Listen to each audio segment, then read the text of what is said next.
Tonight, a family is grieving after authorities say a man was stabbed to death in a racially motivated attack.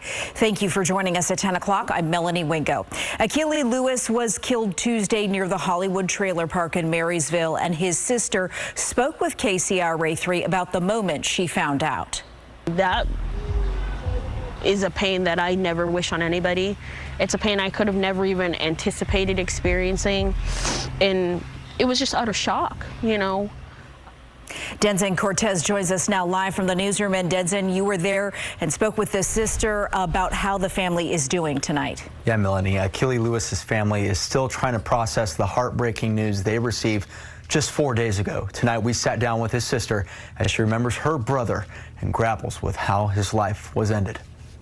He was a ball of energy. Like, he was if you were putting your kid down for a nap, you do it before Uncle Akili comes, because the kids are going to get rowdy. They're going to be playing. He was a big kid himself. To most of us, Akili Lewis is a name we only learned this week. But to his sister Cheryl, he was her brother. He was just a character. He was like scrappy and tenacious, and like he literally would take a car and put it back together, no problem. Ball of energy that you often heard before you saw him. I always heard my brother coming because he was playing like some song coming down the road. Everybody knew that if you needed anything, whether he had it or not, he was going to give you what he could. Which makes what Cheryl learned Tuesday that much harder to understand.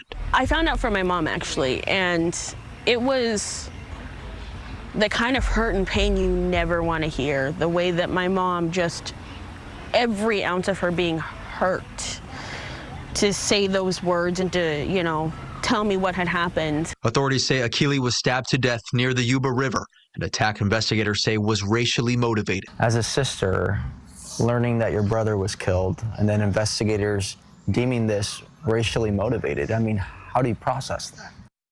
You don't.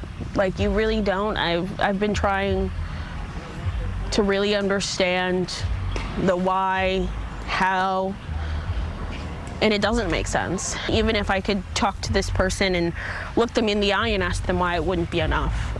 And that's the reality I have to deal with, of how do I heal? How do we all heal? How do we move forward? The man accused of killing him, 48-year-old Jesse Stewart, is now facing murder and robbery charges along with hate crime allegations. Do you feel almost a part of you died as well? Yeah, very much so. You know, I think there was always that security and safety of knowing that my brother's 45 minutes away if I really needed something, and that part's gone now.